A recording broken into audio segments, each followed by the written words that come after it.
Nipun Bharat, Nipun Bharat.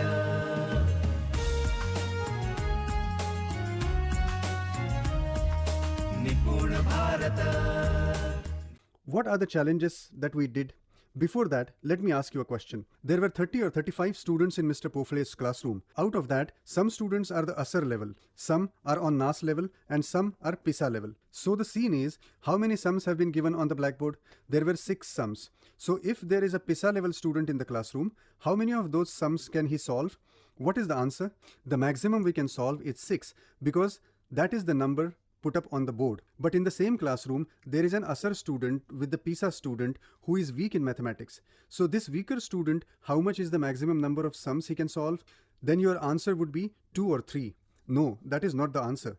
Pay close attention to the question that I have asked. The student who is on ASR level, how many sums will he be able to solve? The maximum we can solve is put up on the blackboard, and there are 6 sums on the blackboard. This is what we call equality in the classroom. The most clever student in our classroom has the capacity to solve 6 sums, and the weaker student also has the capacity to solve 6 sums. This is the tradition we are currently having in our schools. Let us go out of the tradition and look at how challenges can make a difference. Let's now see how this traditional classroom gets converted when it becomes a classroom with a challenge. We wiped off all the sums written on the blackboard. Then we gave challenge to the students. We asked the students whether they would like to be challenged. The students were ready for the challenge and also interested in it. So what challenge did we give the students? We keep a challenge about the portion they were being taught currently. We told them, we have rubbed all of the sums written on the blackboard. You have the next half an hour in which you have to do sums in that the questions are also yours and the answers too.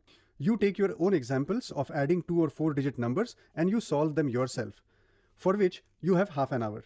Let's see who does the maximum number of sums in that time. On hearing this challenge, the children got ready immediately. Even outside, into the school porch, they were chatting. You are sitting there for the next half an hour. There was pin drop silence in the classroom for this half an hour. All children were doing their work. When we entered the classroom again, after half an hour, we had to ask 3 or 4 times for children to stop, as half an hour had completed. Only then the children stopped. The children were really happy and started discussing among themselves about who had solved how many sums. We also asked the same question, how many sums had each one solved? Now the question is, in the same half an hour in grade 4 classroom and the same problem of adding 2 or 4 digit numbers, how many problems do you think students had solved? The most clever student at PISA level, how many do you think he would have solved? Maybe 10 or 15 or more. The student of the classroom who was a PISA level had solved 72 sums in half an hour. 72 sums, that is a big number. That is not so special. What is special is, in the same classroom, there was an ASR level student as well. How many sums do you think he would have solved? You will be surprised that the student on ASR level had solved 13 sums. In our system, the best of the students also had 6 sums to solve, and then the weaker student has only 6 sums. Student had solved 13 sums. Let's say 3 might be correct and 10 were wrong. Might be the 3 correct might be copied from somebody. That is not the point, whether he copied or not. The point is, he at least got an opportunity to be wrong 13 times. In our system, the opportunity for being wrong is also 6. Is this the correct system that we are following? This is how children react to challenges. 72 sums. Would any teacher have thought that I will give 72 sums to the students to solve? No teacher would have thought. Because we are not aware of the capacities of students, we are only aware of the limitations that we have in our minds, and we implement those on students. All these limitations are left far behind when we start challenging our students. So this is the challenge that we gave about mathematics. Then the teacher developed more challenges in mathematics.